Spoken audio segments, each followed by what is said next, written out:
Well, what do you do when God calls you into something bigger?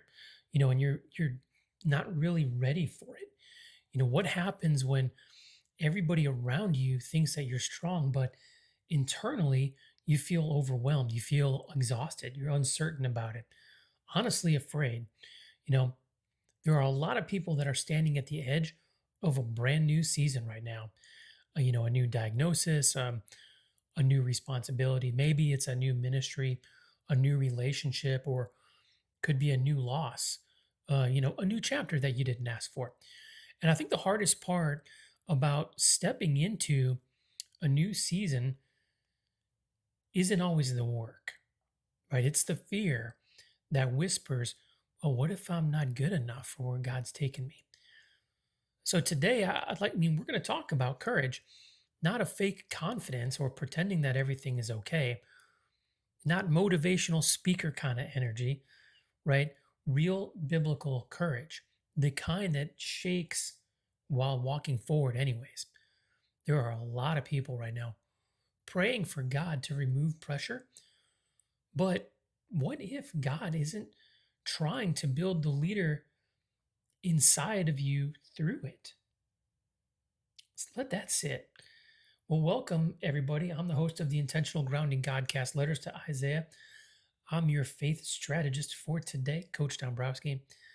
And today, this message, if you stick with me here, this message is for the person that is standing in transition, right? The person who knows something is changing, right? That person who can feel God stretching them into a new season, but part of them wants to run backward towards comfort, right? And then when we open up to the book of Joshua, we're actually going to find a man standing in that exact place.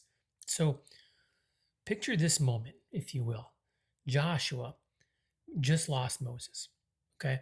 Not a leader, not just a mentor, the man who represented stability, right? The man that talked to God on the mountain and led Israel out of Egypt, right? The man that trusted, he was just trusted deeply by everybody, right? And now suddenly Joshua is being told, bro, you lead now. Can you imagine that kind of pressure to begin with? Like millions of people, they're depending on you, right? And an unknown land is ahead of you. Enemies are waiting across the Jordan River. You know, generations upon generations are expecting answers. And God looks at Joshua and says, be strong and courageous because you will lead these people to inherit the land I swore to their ancestors to give them. That is deep.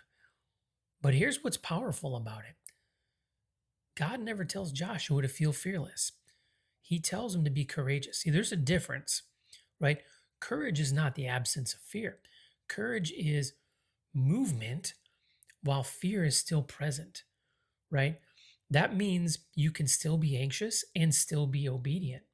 You can be uncertain and still faithful. You can be emotionally exhausted and still chosen by God. And some of you think like your fear disqualifies you. It does not. Fear just reveals the size of the assignment, right? Joshua sees um, it wasn't about being called into comfort for him, right? He was actually being called into responsibility, and responsibility is heavy. Some of you know exactly what I'm talking about. You became the strong one in the family, or the dependable one at work, or the one that everybody calls when things start to fall apart, right? But nobody asks you if you're okay. And eventually, you start carrying pressure so long that people mistake your survival for strength, right? But God never intended for you to carry your future alone, right? Notice something very important in Joshua. God didn't say, Joshua, be strong because you're talented. He didn't say be courageous because you're qualified. He said be strong because I already promised the outcome. I don't know about you, but to me, that changes everything, right?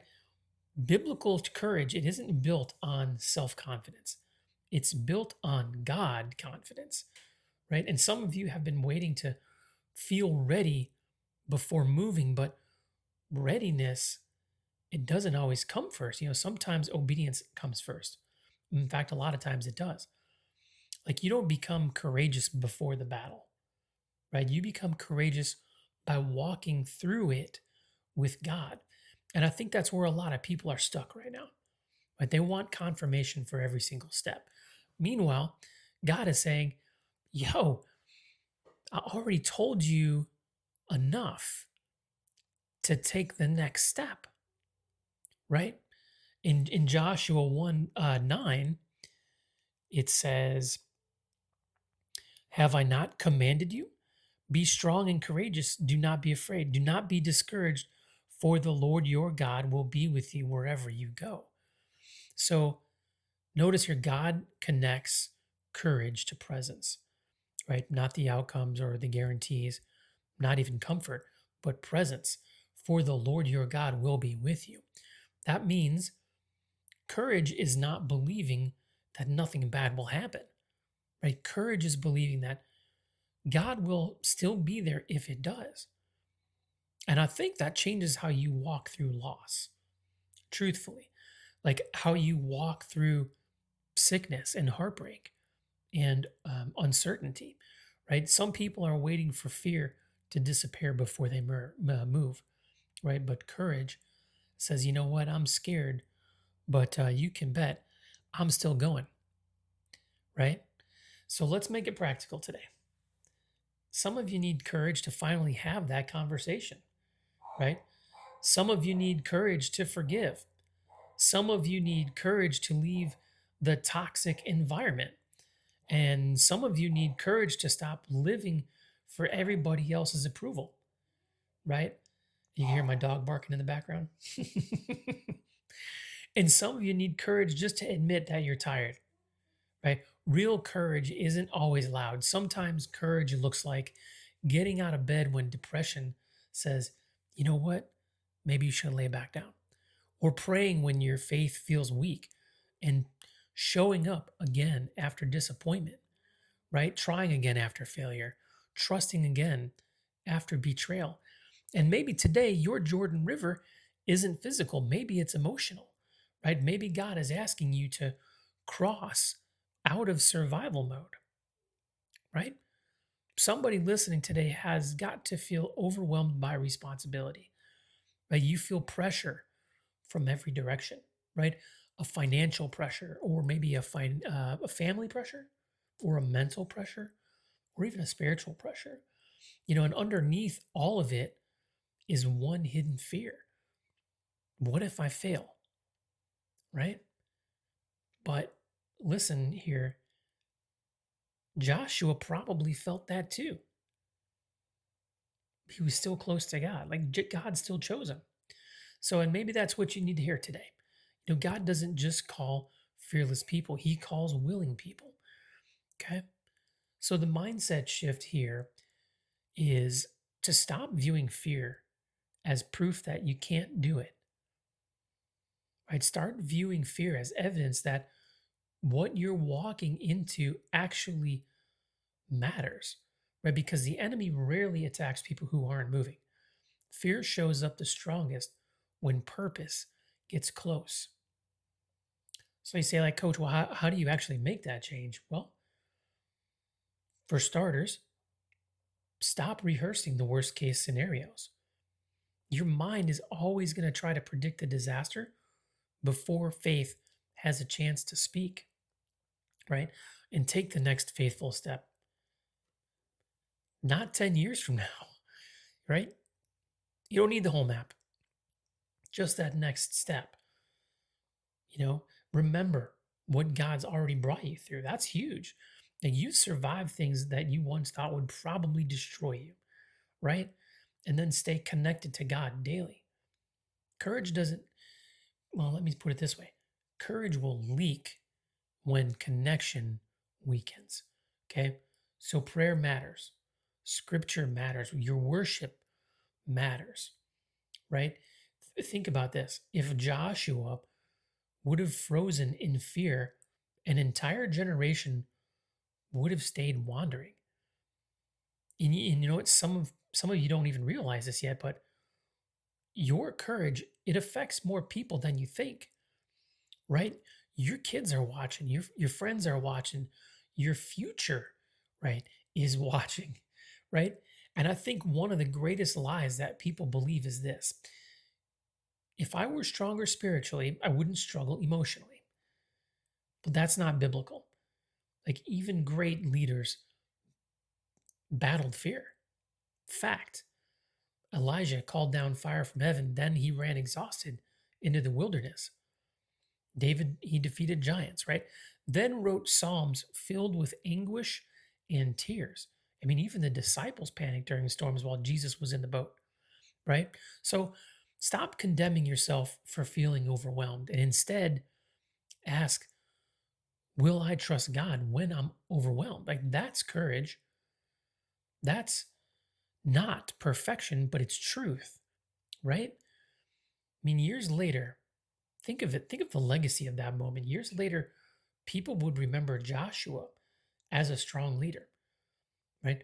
But I doubt that Joshua felt strong every day. And that gives me hope, right? Because maybe courage isn't always about being powerful. Maybe courage is simply refusing to abandon what God called you to, right? And maybe somebody is listening who is one decision away from stepping into the next chapter of what God has for them. Not because you suddenly became fearless, but because you finally decided to trust Him anyways, right? I mean, one day, whether you want to or not, you're going to face a moment where life feels bigger than you. You're going to walk into rooms where you feel unqualified. You're going to carry responsibilities that feel heavy. You'll face seasons where fear tries to convince you to stop moving forward. But man, I pray that you remember something that you need to be able to carry forever.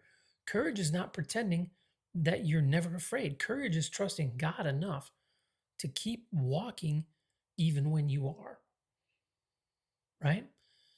Man, stand firm when life gets difficult, you know? Be the kind of individual who treats people with kindness and even when the world becomes cold, you know, be the person who keeps their faith when culture is telling you to compromise. And be the kind of person that keeps showing up when others quit. And when life feels overwhelming, I'll pray that you remember Joshua 1, verse 9, right? God goes with you. Amen. Man, maybe this message wasn't just about Joshua.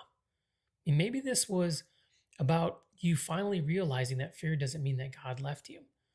It might mean that you're standing at the edge of something very important, right?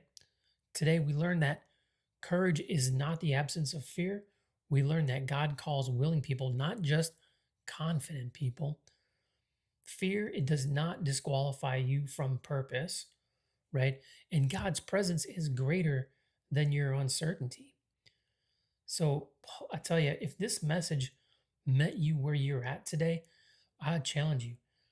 Stop backing away from what God called you to. Like, take that next faithful step. Pray again, trust again, show up again, because your story is not over. As long as you have breath in your lungs, God's still working on you. Well, I appreciate you guys joining me today. If this message did speak to you on a deeper level, man, I encourage you to share this out with somebody who might need it. You never know who's waiting on a word just like this. Drop me a comment. Let me know what you thought. If you have any questions or concerns, subscribe, like, and turn the notifications on, guys. I hope you have an amazing day. I pray that you do. Coach Dombrowski out. I'll be praying for you.